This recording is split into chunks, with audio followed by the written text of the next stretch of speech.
So in the first audio, we looked at some psychological conditions that may prevail. In our second audio, we are going to look at some personal support principles that we can practice and some techniques that exist for us to be able to handle the anxieties, the challenges that may arise due to the pandemic situation we all find ourselves in. So there are some personal support principles, and then when we have practicing of acceptance, we need to all recognize and accept that this is indeed a difficult time for everyone, whether or not you have a mental problem. So accepting these situations helps us to objectively handle ourselves very well. So once we accept these situations objectively, we can handle or become mentally more stable than we were, because it will help us to be less hard on ourselves on things that we do. We do not push so hard on things that we cannot do at this moment. And then we also have to practice what we mean commitment. We have to be committed to making changes to our lives to help us cope better. So some of the changes can be learning new and appropriate habits, such as reading in place of going for parties or meeting up with friends. So whatever thing that we want to replace with what we do, we need to be committed to them. And then we have the thought patterns. We need to control our thought patterns by either blocking unwanted thoughts or restructuring all inappropriate thoughts. So the thoughts that are not inappropriate, the thoughts that put us into fear, the thought that makes us think so much, the things that we think about that are inappropriate, we have to find a way of either blocking them from our minds or restructuring them. So the negative ones, we make them positive. I will die, I will be infected. Then you tell yourself, I will not die, I will not be infected. Then you have to look at our behavior. That is the fourth one. So realize that our thought patterns will lead to our behaviors. If you are always thinking about being infected, any slight, then you begin to act in a way that presupposes that you have the infection or something. So we need to engage in thoughtful behaviors. So whatever behavior we engage in, we have to think appropriately before we engage in those behaviors. And then we have to think well so that our behaviors will also be appropriate for us. So it is easy not to start a behavior compared to starting a behavior and wanting to quit. So we all need to start right so we can end right. If we engage in some appropriate behaviors, when we are ending it, it is easy. But if we engage in certain behaviors, ending it becomes a problem, and then it becomes a chronic condition, so that we need to spend time, resources in handling or dealing with them.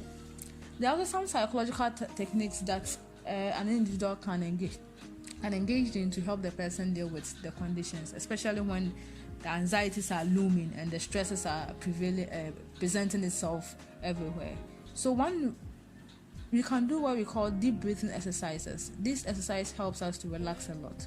And so in a situation where anybody finds themselves unable to concentrate, is so stressed out, does not know what to do, one can sit down quietly or lie down quietly in a very cool and serene environment, and then begin to breathe in and out.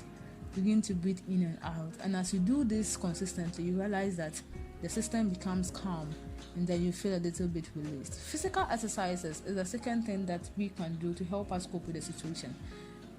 By taking a walk, by jogging, there can be skipping rope and other exercise activities that we can engage in. It helps us to be able to overcome or release the excessive stress that is within us, to make us more better positioned to take care of our mental health. We also have what we call that is the third one, the prayer and meditation.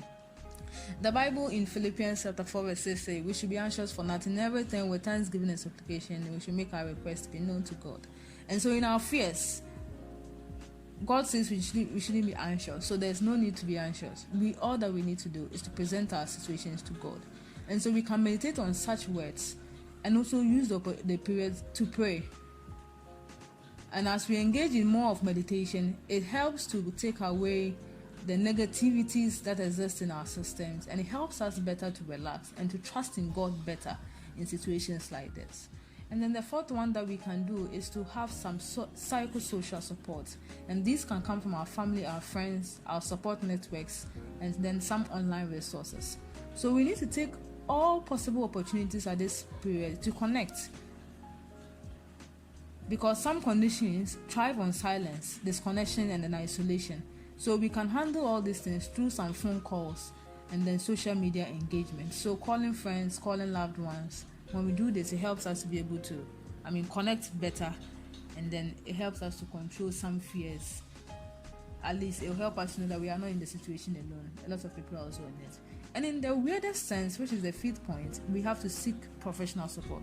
When we feel like we have done all these things and then still we are not able to, or even when we are not able to do, or we think that situation is getting out of hand, we have to quickly seek professional support, either from a psychologist, a medical personnel, or a counselor, and then they will be in very good support to us to help us cope with the situation, so that we do not end up developing some mental conditions after the coronavirus.